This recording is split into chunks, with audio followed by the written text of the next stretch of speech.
Hello, folks. My name is Kevin Douglas Berg. I'm here to provoke thought. Oh, man. Sorry, I forgot my lighting in. I should just leave it on, I know. Sorry. Here we go. All right. There we go. Okay. That's better. I'm here to provoke thought and move humanity just a little bit.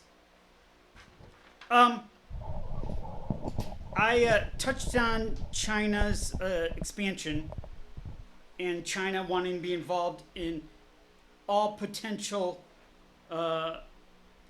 things that could prosper in any sort of way to an ever expanding Chinese population.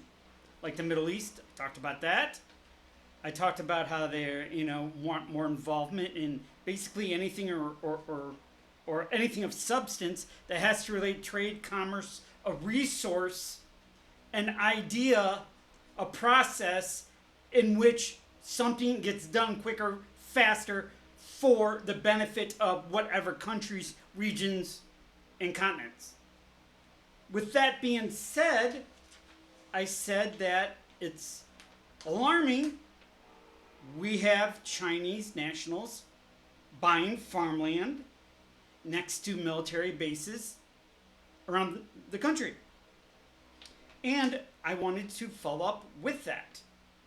The increasing number of Chinese land purchases near U.S. defense installations has raised significant national security concerns, folks. This issue has prompted the U.S. government to intensify its scrutiny and expand its review authority over such transactions. The primary worry is that these purchases could potentially allow for intelligence gathering or surveillance activities that might compromise U.S. security.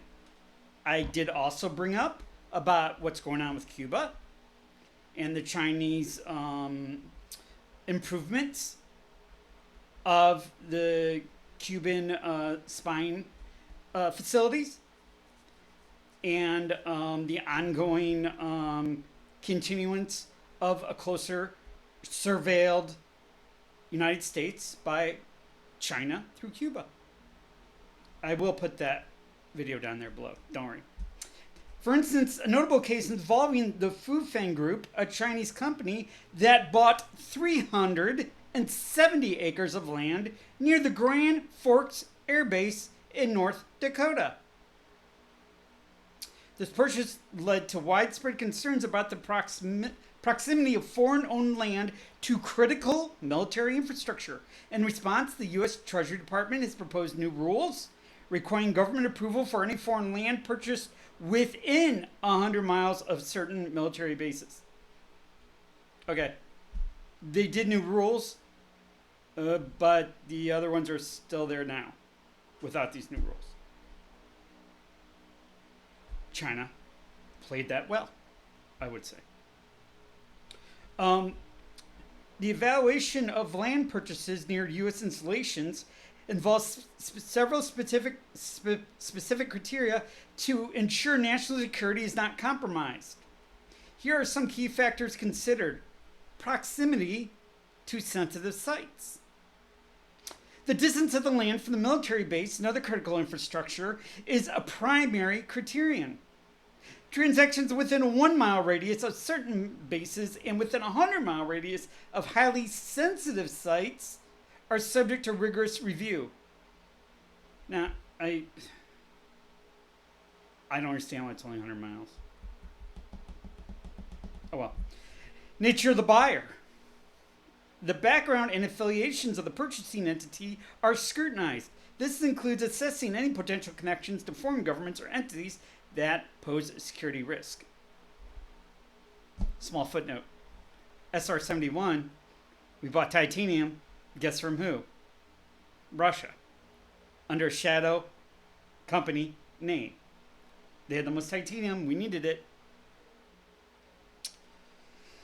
Oh boy. Intended use of land. The purpose of land is evaluated to determine if it could facilitate surveillance, intelligence gathering, or other activities that might threaten national security. Folks, There are drones that are this big now. And they have other technologies out there that we don't know of.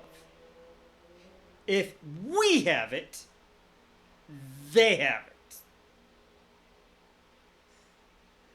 It's not like they're going to put up some big thing and you're going to, oh, they're definitely surveilling us.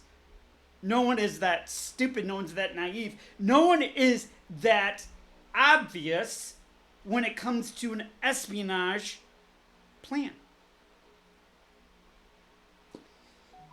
Oh, well, here we go again.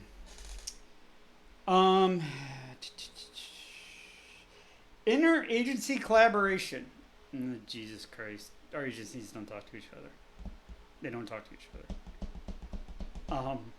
I know someone really on the inside, and they told me exactly how it goes down. And it's still a turf war, unfortunately. Because there's a lot of egos involved, there's a lot of attitudes involved, there's a lot of different methods of operation involved. And I don't want to go into that. I'm just giving you what I've heard. And to get people to share information and to collaborate in a federal or state agency, it's hard. It's hard. People feel like what they're doing is their job and no one else's, because it is what it is. Nature of the beast. Okay. Input for various agencies include Department of Defense, Department of Homeland Security, Treasury Department is considered to ensure a comprehensive assessment.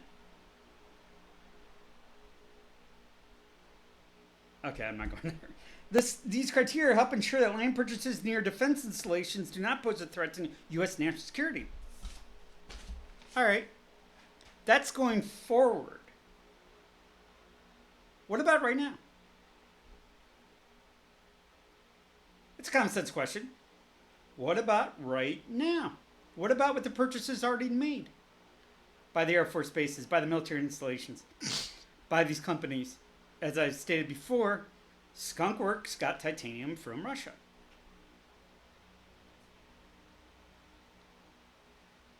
And I gotta be honest, if you can shadow whatever corporation and hide monies and everything else, what makes us think it would be any less prevalent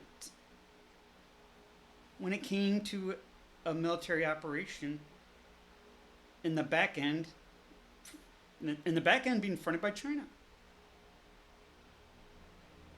You got me. The CIA does it. They've been doing it forever. So if the CIA does it, China does it, Russia does it, all these other countries do it. Guidelines are great. Guidelines are nice, but it's very reactive, not proactive. What's happening with what's there right now?